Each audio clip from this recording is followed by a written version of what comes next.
Ladies, gentlemen, and distinguished guests, on behalf of Brigadier General Lawson W. Magruder III, good morning and welcome to today's ceremony.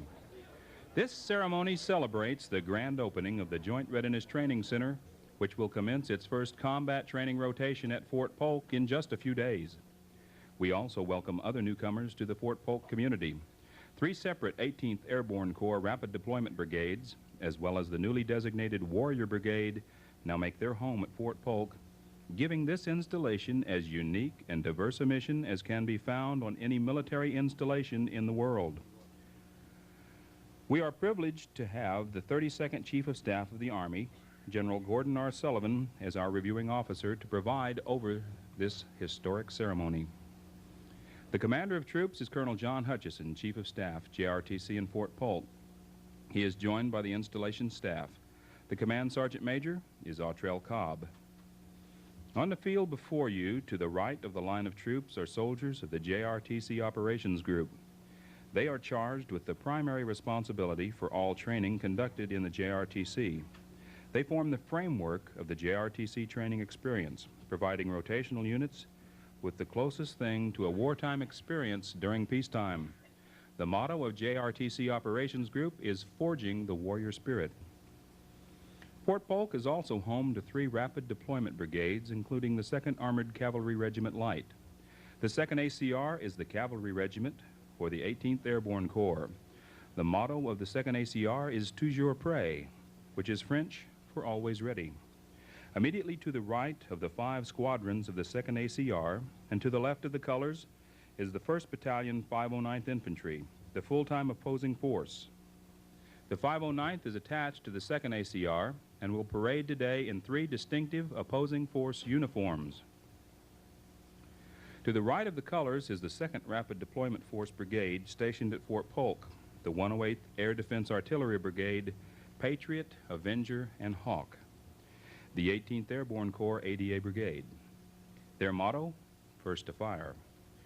The 3rd Rapid Deployment Force Brigade on the field is the 42nd Field Artillery Brigade, also an 18th Corps unit.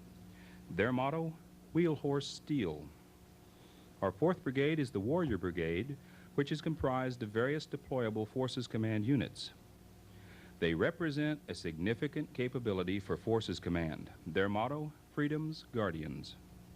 Fort Polk's medical and dental activities are also represented in the line of troops. The medical activities motto, We Provide the Best. The dental activities motto, Military Professionals. Also represented in the line of troops is the 519th Military Police Battalion. Their motto, Service to the Troops. The color guard is provided by the 1st Battalion 509th Infantry. The music for today's ceremony is provided by Fort Bragg's 82nd Airborne Division Band, commanded by Chief Warrant Officer Willie J. Lockett, Jr. The salute is being fired by Alpha Battery, 4th Battalion, 82nd Field Artillery Dragons, under the command of 1st Lieutenant Scott R. Sutherland. Please enjoy today's ceremony.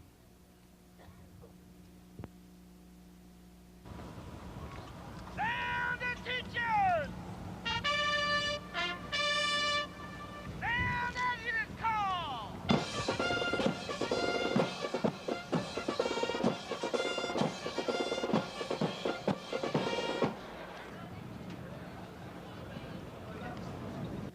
Ladies and gentlemen, the Commander of Troops and his staff are now taking their positions on the field.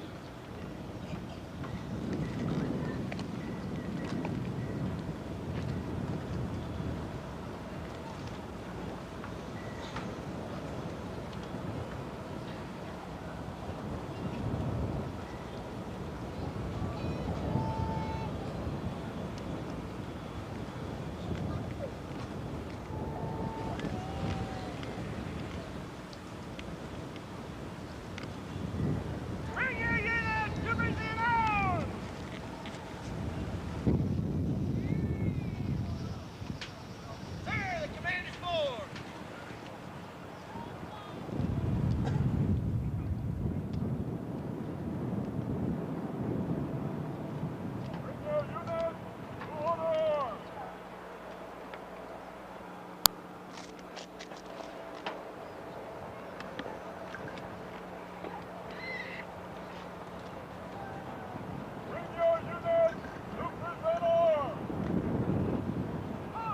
Ladies and gentlemen, please stand for honors to our reviewing officer.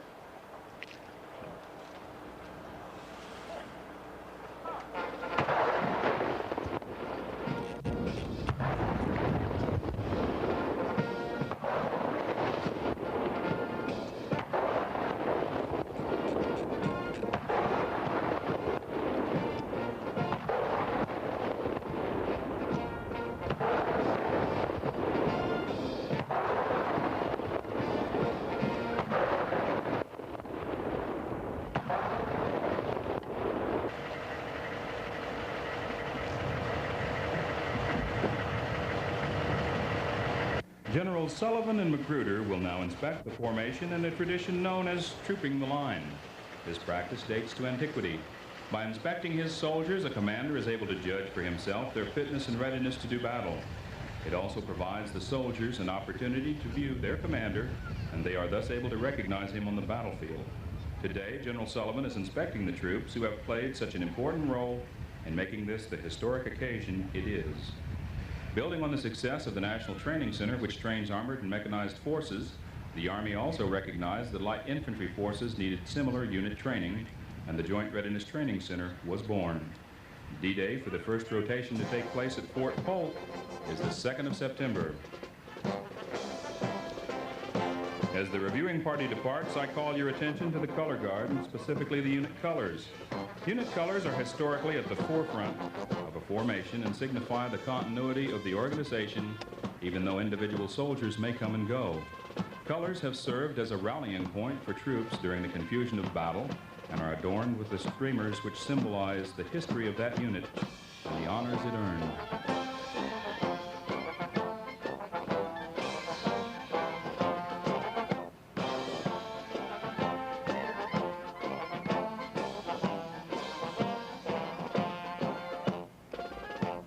The Jrtc Operations Group is charged with primary responsibility for all training conducted at the Joint Readiness Training Center.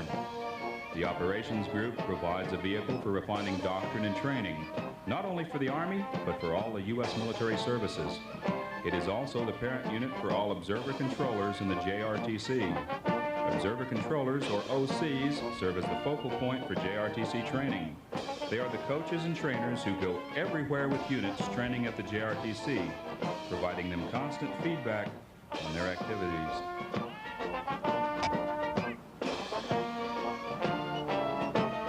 The 2nd Armored Cavalry Regiment, organized May 23, 1836, is the oldest regiment serving on continuous active duty in the U.S. Army. The regiment was deployed to the Persian Gulf in November 1990 with U.S. 7th Corps. On February 23, 1991, the regiment kicked off the ground offensive of Desert Storm and led the attack of the 7th Corps as it advanced into southern Iraq. It was one of only 2 units to receive the Army Unit Citation for Valor during actions in Iraq.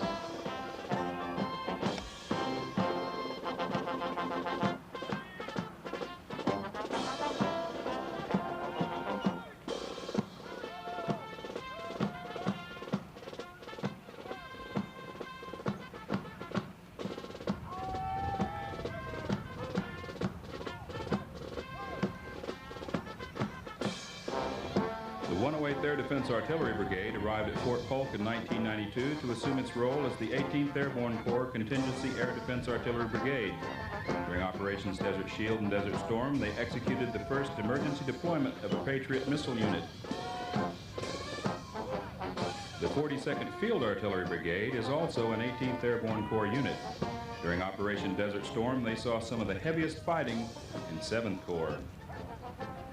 The Warrior Brigade is a 2,700 soldier force-com brigade comprised of 3 battalions, 16 separate companies and detachments, a headquarters, and an NCO academy. Warrior Brigade Guardians have participated in numerous major training deployments and combat operations in the past 2 years. During Desert Shield and Storm, the brigade deployed its own engineers and evacuation hospital, along with several companies and detachments to the war. Brigade units have also deployed to Kuwait, Honduras, Cuba, and Somalia, as well as to parts of the United States affected by Hurricane Andrew and the more recently flooded areas of the Midwest.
Sir, the officers and colors are present.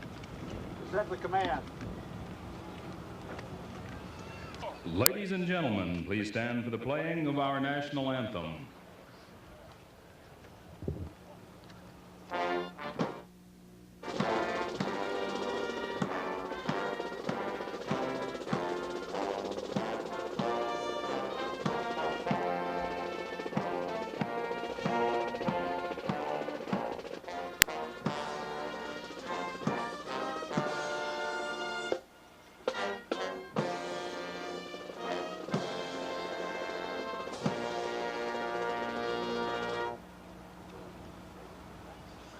Please be seated.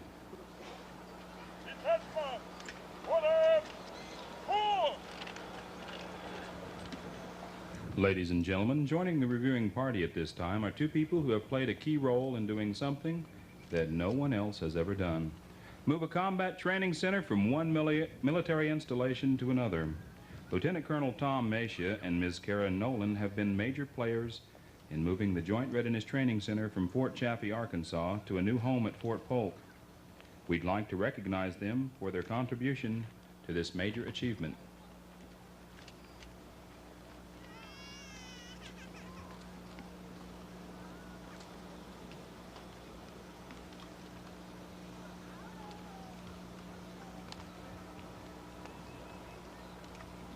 Lieutenant Colonel Tom Mesha is awarded the Meritorious Service Medal for his extraordinary efforts in moving the Joint Readiness Training Center from Fort Chaffee, Arkansas to Fort Polk. Colonel Mesha's skillful but determined actions were directly responsible for the smooth and efficient transition of the entire Combat Training Center. The uniquely successful transition of Jrtc to Fort Polk would not have happened had it not been for his personal effort.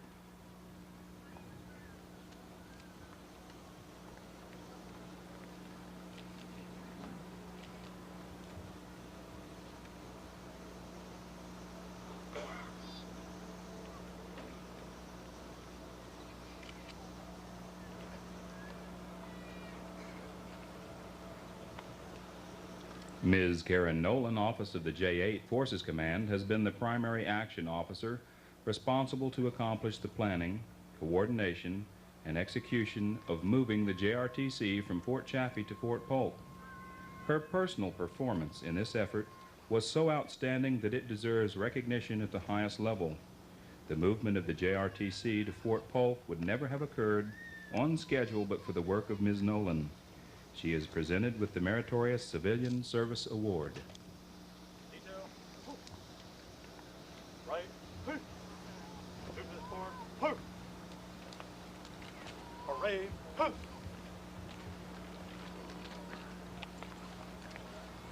Lieutenant Colonel Mesha and Ms. Nolan, along with Brigadier General Magruder, accompany General Sullivan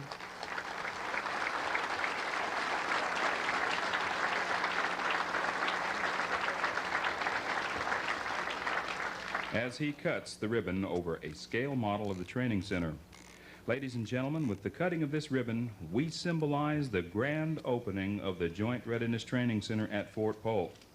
We open the doors to light infantry, special forces, rangers, and other joint contingency forces who will train at the Army's Light Combat Training Center with some 130,000 acres of rugged training area, the finest training airspace in the U.S., state-of-the-art instrumentation, and a combat and cities training facility that, when completed, will be second to none anywhere.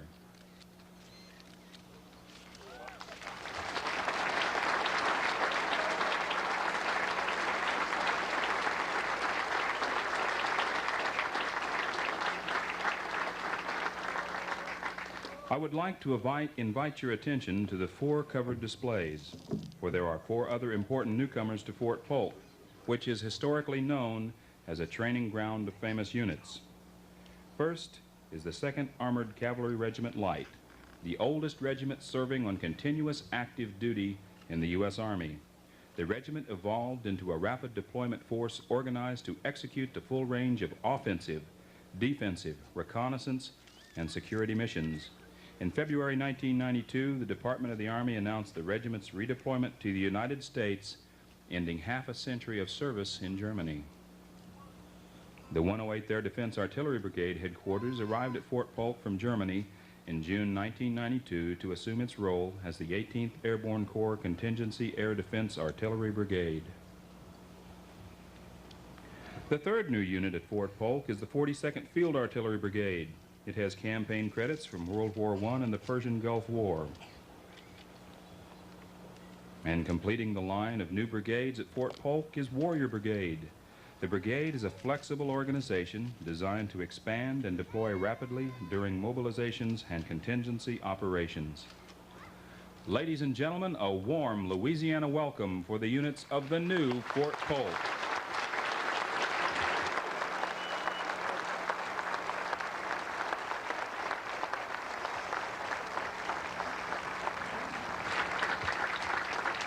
Ladies and gentlemen, Brigadier General Lawson W. Magruder III, Commanding General of the Joint Readiness Training Center and Fort Polk.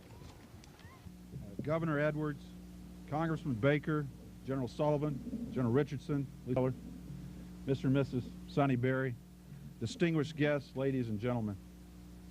Thank you all for coming out this morning to share in this celebration and to honor our great soldiers. Although we have some minor finishing touches to make before the 3rd Brigade of the 82nd Airborne Division jumps in for our first rotation in 10 days, today is a perfect time to reflect on how far we've come and how much we've accomplished in the last year. There are so many people who deserve special thanks. They are too numerous to mention. But before we do anything else, I want to publicly thank my predecessor, Major General George Fisher, for his detailed planning in preparation for the Jrtc move from Fort Chaffee and Little Rock Air Force Base, Arkansas. It was a model of efficiency and has been executed to the letter. I also want to thank the soldiers on the field before us. You look proud and professional out there this morning. It's a hot Louisiana, humid day. You're standing tall. Thanks to each of you and your families for going the extra mile to move here, reorganize, and prepare to train at Fort Polk, either with a unit or with the Joint Readiness Training Center. And to the All-American Band under the direction of Chief Willie Lockett, thanks for making that long bus drive from Fort Bragg to add special dignity to this ceremony. Also, thanks for the tireless work of our civilian workforce and the community. You've been the rock and the foundation through this transition. You really went beyond the call of duty to welcome and support our diverse units. We couldn't have done it without you. Not just any installation could have done all of this. It's taken a true team effort from Army level to installation, superb soldiers and devoted family members, and an outstanding garrison staff to pull it all together. This truly is a momentous occasion, and there are two visionary senior leaders here to share in it with us. General Retired William R. Richardson, who envisioned a combat training center for light forces as commander of our Training and Doctrine Command in 1985. Sir, thanks for your vision, your continued support, and coming down from Virginia to join us today. The second is the current Chief of Staff of the United States Army, General Gordon R. Sullivan. General Sullivan is a native of Boston, Massachusetts.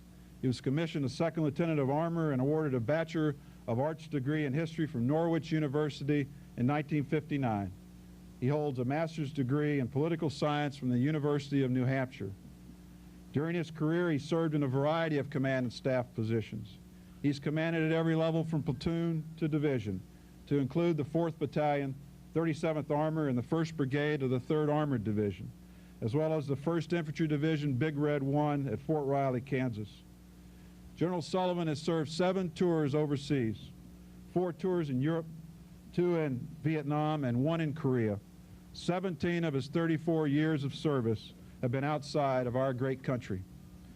He's also served in multiple staff assignments of increasing responsibility at the major command level and on the Army staff in Washington, D.C., including a tour as our Deputy Chief of Staff for Operations and Plans and as the Vice Chief of Staff of our Army.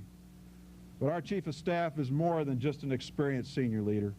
As I observed recently as Assistant Division Commander of the 10th Mountain Division deployed in Somalia, General Sullivan is a truly caring mentor, teacher, and leader.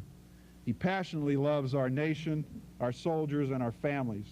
He's the right general to be leading our Army through this period of tremendous change and into the 21st century. Before I turn the podium over to you, sir, I want to report in front of all these folks who have made it happen that all systems are go for the first rotation. The new Joint Readiness Training Center at Fort Polk is prepared for its first rotation, and our brigades on the line before you are ready to deploy in support of the 18th Airborne Corps' rapid deployment mission. Ladies and gentlemen, it's my honor to present to you the 32nd Chief of our United States Army, General Gordon R. Sullivan.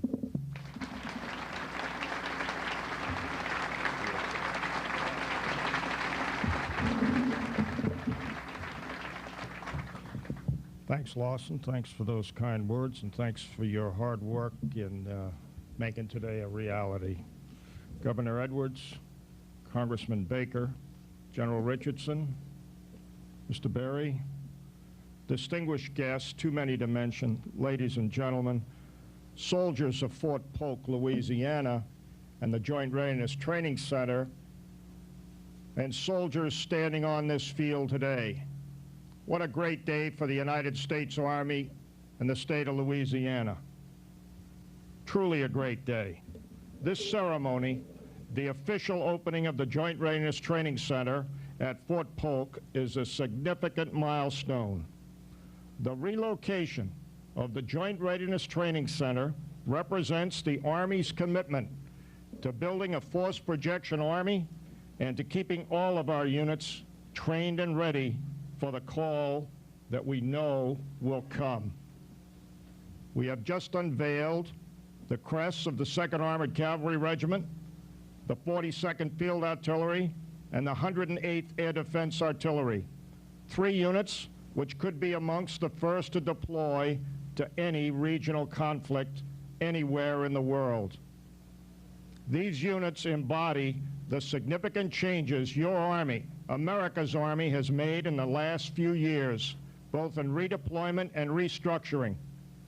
The colors of the 2nd Cavalry, the Army's only light cavalry regiment, arrived here from Europe by way of the Saudi Arabian desert. Their journey, the changes to their structure, are representative of the changes we have seen happening throughout our Army. We have shifted our focus from the Soviet Union to a new array of challenges around the world. These units you see here, and the control group you see here, the people that you see on this field, like every man and woman in our Army, are trained and ready for the nation's call. Active, Guard, Reserve, and civilians. And we ask a lot of our family members, all ready to answer the nation's call. But they will not answer this call alone. Sustaining this force in peace and deploying them in war are posts such as Fort Polk, Louisiana, platforms from which the power of the United States will be projected throughout the world. And it is for that mission that the soldiers of the Warrior Brigade are critical, sustaining the force at peace, deploying and supporting us at war. Making all of this a reality is the entire Fort Polk team. Soldiers, Army civilians, family and community supporters, all working together to make all of this a reality. Governor, I thank you very much for your attendance here today. Your being here is emblematic of the support of the American people and the support of the state of Louisiana. America does not have a strong Army without people such as yourself and Mr. Sonny Berry. We exist for you, active, Guard, Reserve, and civilians. Successfully projecting this great Army depends on having a trained and ready force.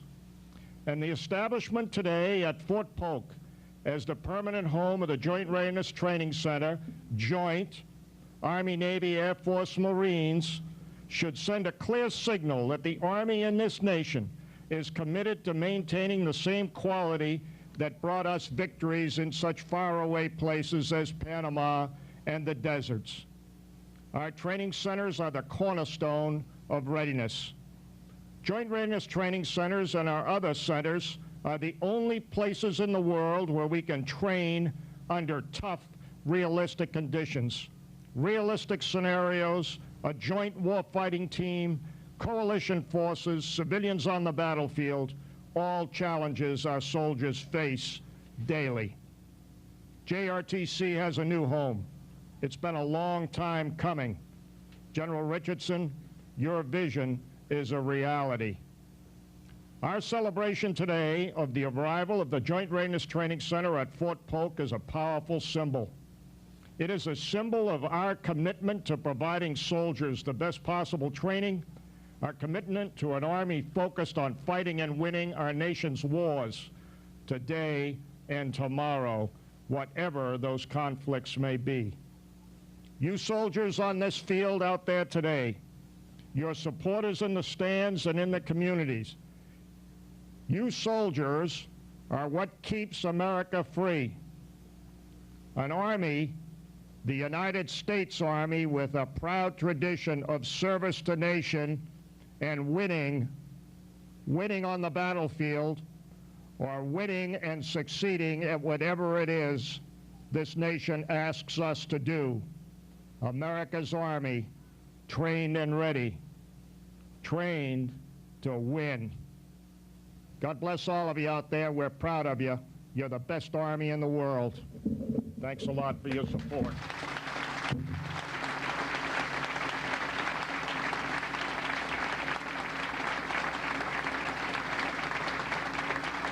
Pass and review.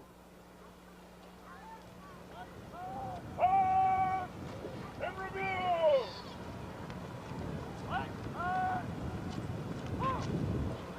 Ladies and gentlemen, the commander of troops and the installation staff will lead units of the Jrtc in Fort Polk in a pass and review. As the color guard passes your position, please stand in honor of our nation's flag.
Randy Ream, the G2, Lieutenant Colonel John A. McClellan, the G3, Lieutenant Colonel Clyde M. Newman, the G4, Lieutenant Colonel Douglas M. Grahams.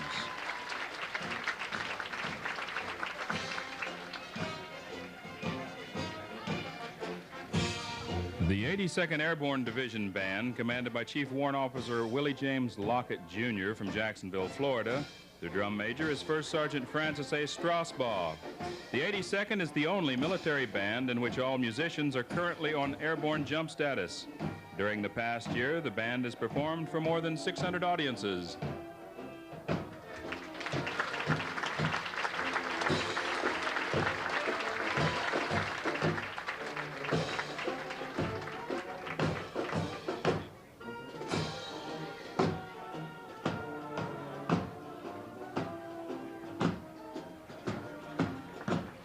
Approaching from the left is the Joint Readiness Training Center Operations Group, commanded by Colonel Samuel S. Thompson from Livermore, California. The Command Sergeant Major is Jack B. Hardwick.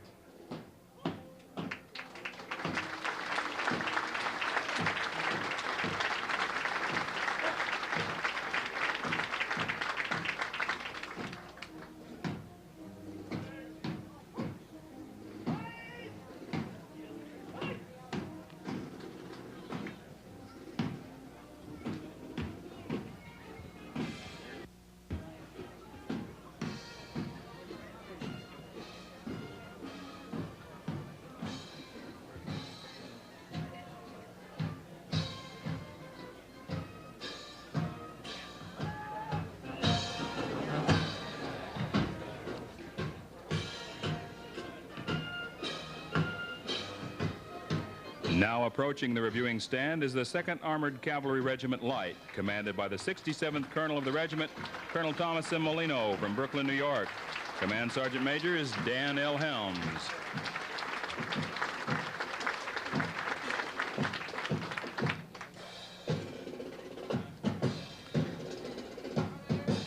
The 1st Squadron, 2nd Armored Cavalry, is commanded by Lieutenant Colonel George F. Oliver of Annandale, Virginia, with Command Sergeant Major Stephen A. Moore.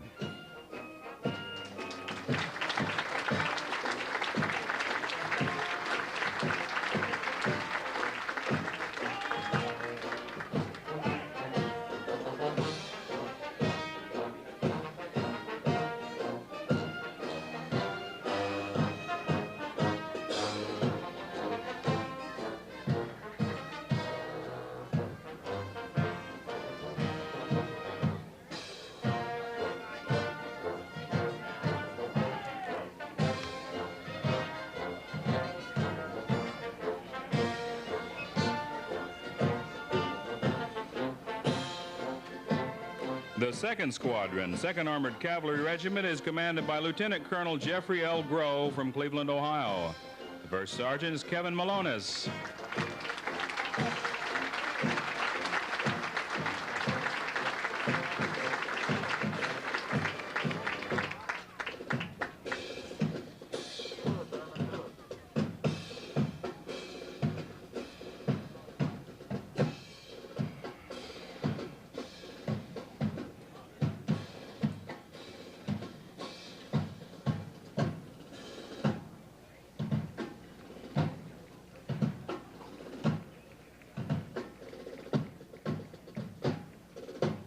The 3rd Squadron, 2nd Armored Cavalry, is commanded by Lieutenant Colonel Joseph G. Dodd, Jr. from Indianapolis, Indiana, with Command Sergeant Major Frank Belleno.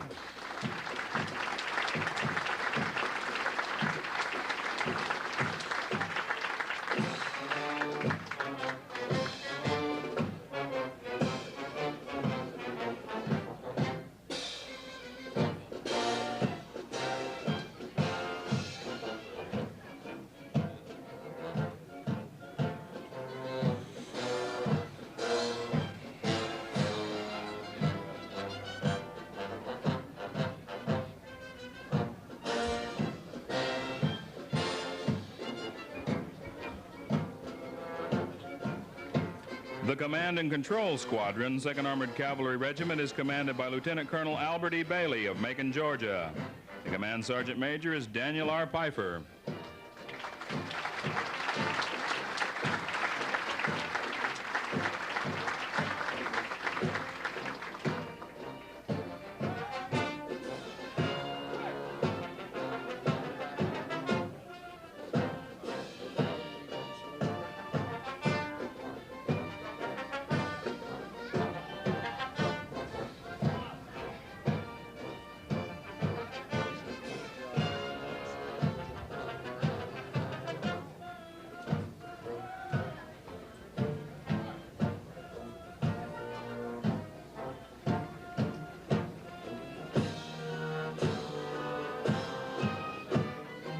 The Regimental Support Squadron, 2nd ACR, is commanded by Lieutenant Colonel Joseph P. Donnelly of Troy, New York, with Command Sergeant Major Edward Jones.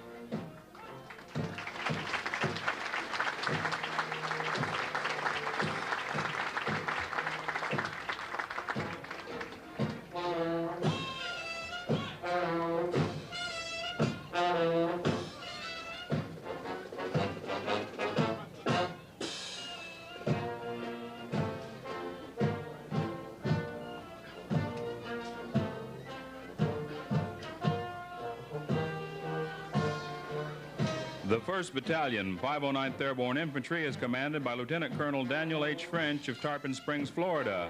Command Sergeant Major is George D. Ponder. Demonstrating the diversity of the troops and missions at Fort Polk are soldiers of the 1st to the 509th, wearing 3 different uniforms.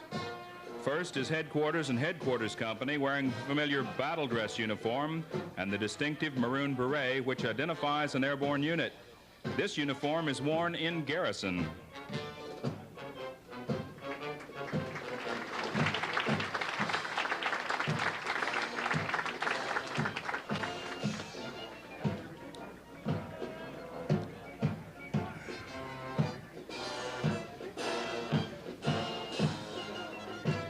The next is Alpha Company, wearing olive drab jungle fatigues and the black opposing force beret. This uniform is worn during rotation when troops are not in the field.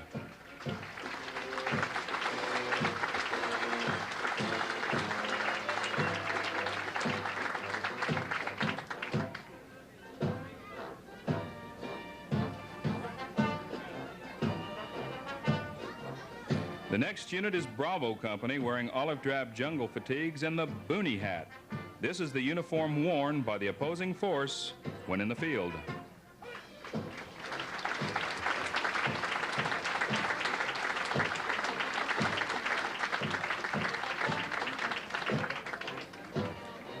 Following the foot soldiers are a variety of opposing force vehicles. All of these are U.S. Army vehicles visually modified to resemble Soviet-style equipment. Real-world enemy forces replicated by the 1st to the 509th would operate similar equipment. The first two vehicles are Sheridan armored reconnaissance vehicles modified to look like Soviet T-62 tanks.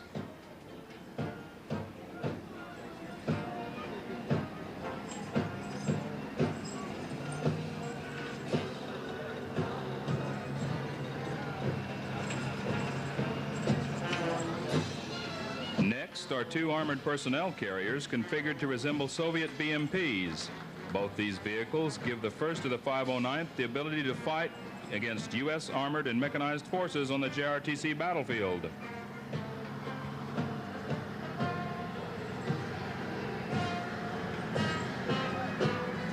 The wheeled vehicles passing before you are actually U.S. Humvees designed to replicate Soviet-styled reconnaissance vehicles. These allow the Op Force scouts and motorized forces to move quickly around the battlefield. These two vehicles are JD-5 and Mule resupply vehicles. They are used by battalion support troops to move needed supplies around the battlefield. These vehicles are manned by soldiers from Delta Troop 1st to the 509th. The next vehicle is a new addition to Jrtc realism. The V-300 armored troop carrier is one of 26 such vehicles that will become part of the Op Force fleet. Originally built by Cadillac Gage and sold to the government of Panama, U.S. forces captured these vehicles in 1989 from Manuel Noriega during Operation Just Cause. They will provide the 1st to the 509th with realistic enemy reconnaissance vehicles and personnel carriers. Ladies and gentlemen, please rise to render appropriate respect to our national colors. Color Guard is presented by 1st Battalion, 509th Infantry.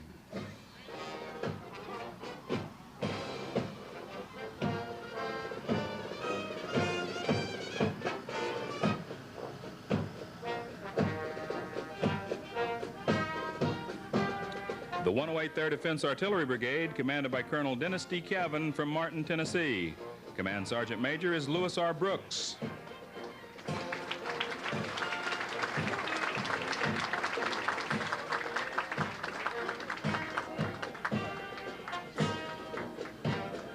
Second Battalion, 43rd Air Defense Artillery Patriot is commanded by Lieutenant Colonel Edward Williams of San Antonio, Texas. Command Sergeant Major is Verrill A. Williams.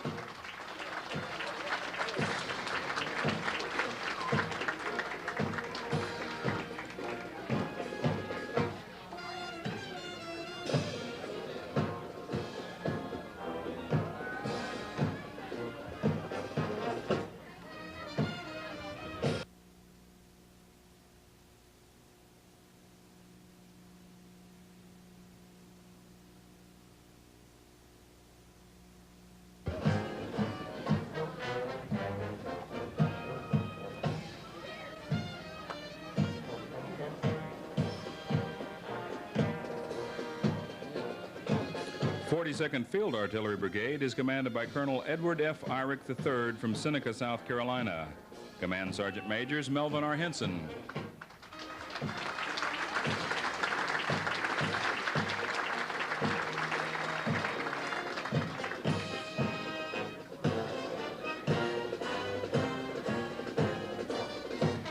Battalion, 82nd Field Artillery is led by Major Howard K. Carter of Murfreesboro, Tennessee. Command Sergeant Major is Hubert L. Cox.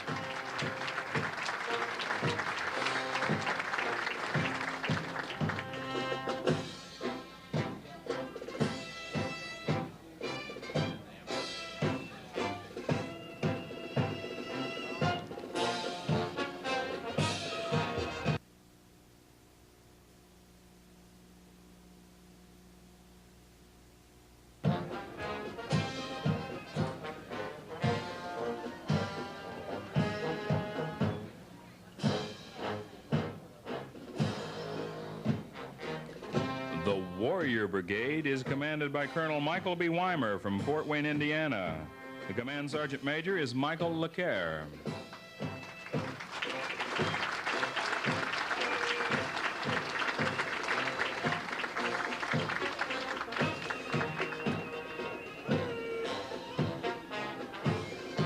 One 42nd Corps Support Battalion is commanded by Lieutenant Colonel Ronnie R. Roberts of Blue Diamond, Kentucky. Command Sergeant Majors William D. Wright.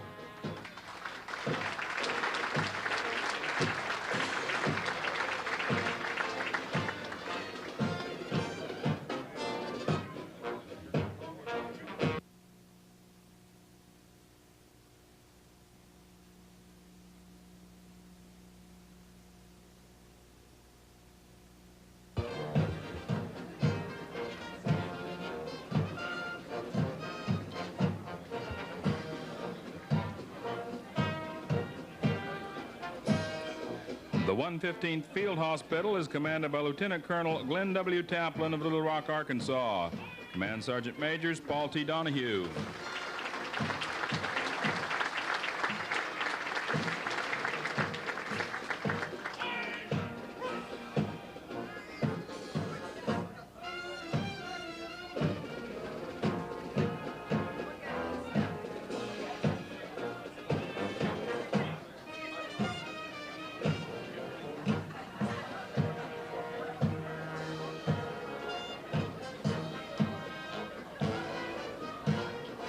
The Provisional Battalion is commanded by Lieutenant Colonel Barry S. Lineback of Wilmington, North Carolina, with Master Sergeant Promotable Albert T. Sherrill.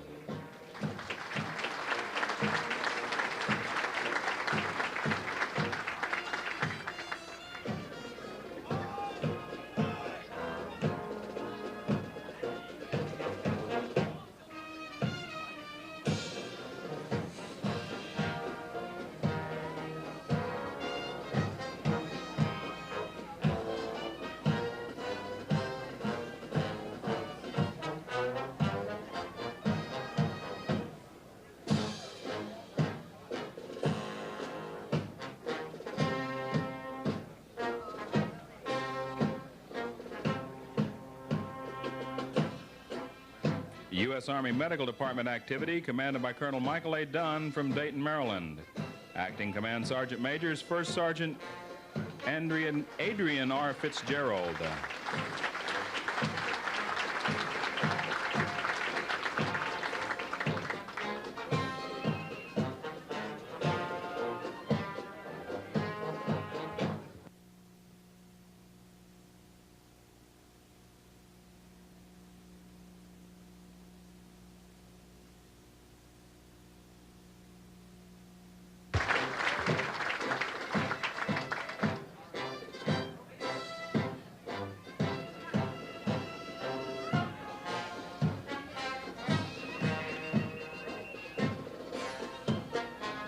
U.S. Army dental activity commanded by Colonel Daniel L. Bondra from Cleveland, Ohio. The acting chief facility dental NCO is Staff Sergeant Evelyn Naylor.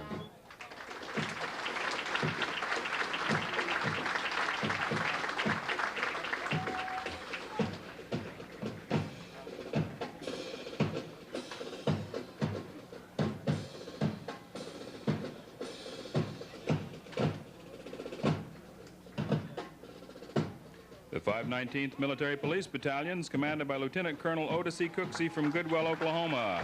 Command Sergeant Majors Clifford E. Adams.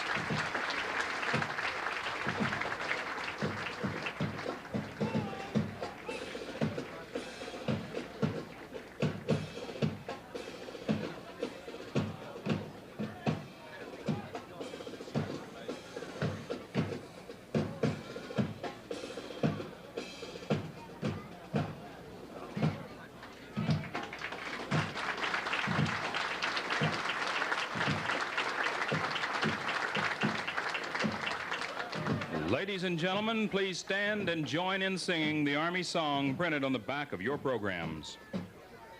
And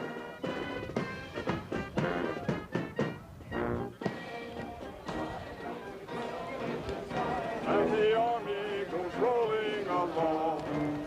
All we have done fighting till the battle's won. And the Army goes rolling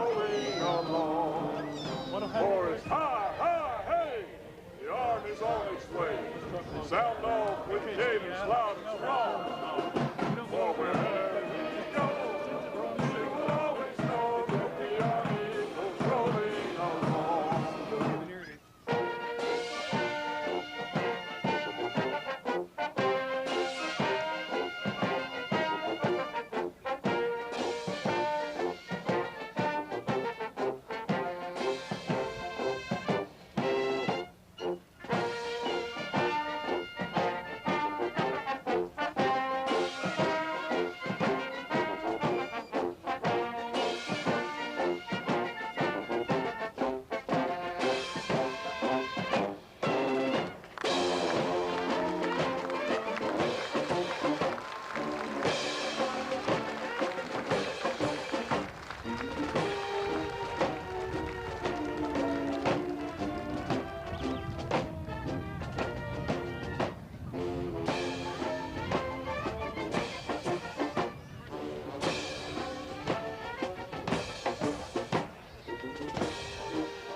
Ladies and gentlemen, please stay where you are to allow us to further demonstrate the unique capabilities of the units that now call Fort Polk home.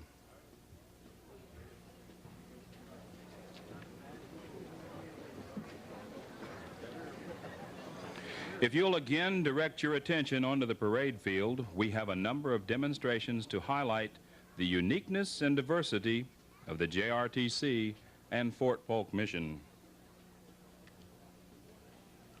In JRTC, we believe terrorism will be a part of any future battlefield. To emphasize this, we incorporate events into our scenarios, such as drive-by shootings and car bombings.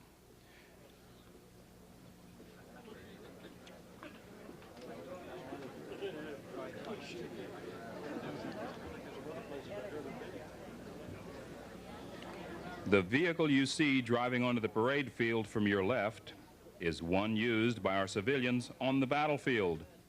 Role players are provided by BDM, the JRTC mission support contractor.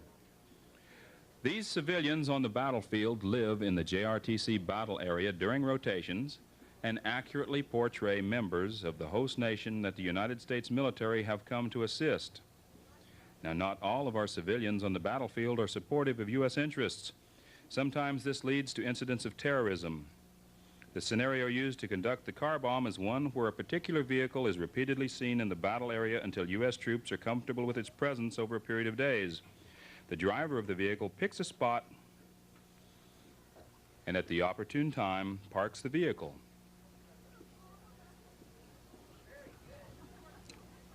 Walks away from it, and shortly after, the truck blows up. JRTC conducts these types of exercises using safe special effects that we learned from the movie industry. The vehicle you just saw explode has been blown up over 60 times. We could be back again in about 20 minutes and safely blow up the very same vehicle. We think this is the finest training available of its type and serves as a visual reminder to troops that the enemy may turn up where it's least expected. Further testimony to the unique ways we conduct training at JRTC is we use actual Russian-built aircraft to support the mission of the opposing force. These aircraft are provided by the threat support activity of the Operational Test and Evaluation Command. This one-of-a-kind organization is responsible for providing this element of realism on the JRTC battlefield. Air assault operations that allow infantry soldiers to strike over extended distances and terrain barriers. These operations combine the capabilities of the helicopter with the fighting skills of infantry to rapidly attack, secure, or defend key terrain in enemy-controlled areas. Air assault operations are a common mode of execution for this type of small units. The aircraft that you just saw is an AN-2 Colt, generally used to provide combat support and combat service support. Today, the aircraft is simulating a recon of an objective the opposing forces plan to strike. The next two aircraft are the Mi-2 Hoplite and the Mi-24 Hind. The hoplite is armed with 57mm rockets. The hind has rocket pods and 12.7mm Gatling gun. Both aircraft are armed for maximum suppression of the objective. The aircraft will then take up overwatch positions of the objective.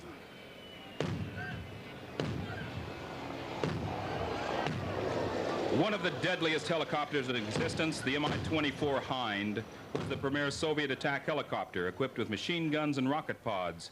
As you saw, the Hind engages the target area, knocking out any forces capable of resisting the assault forces.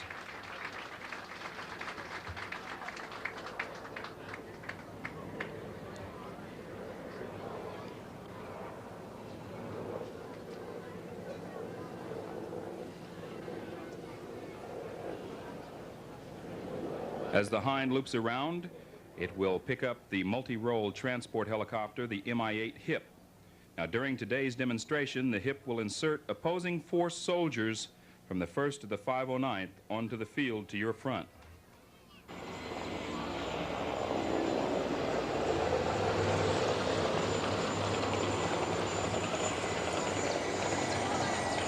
In an air assault from the HIP, the troops will race down the ramp to both sides of the aircraft. And once the soldiers are clear, the aircraft will depart.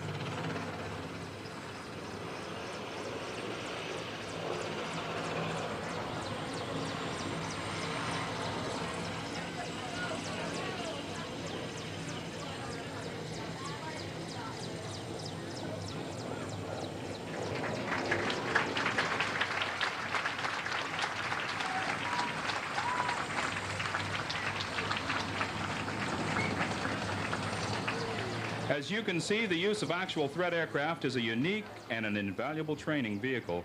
Coupled with the airborne soldiers of the 509th, it provides a superb sparring partner for contingency forces of our nation. Ladies and gentlemen, for your safety, please remain in the area of the reviewing stand until all aircraft have landed for display.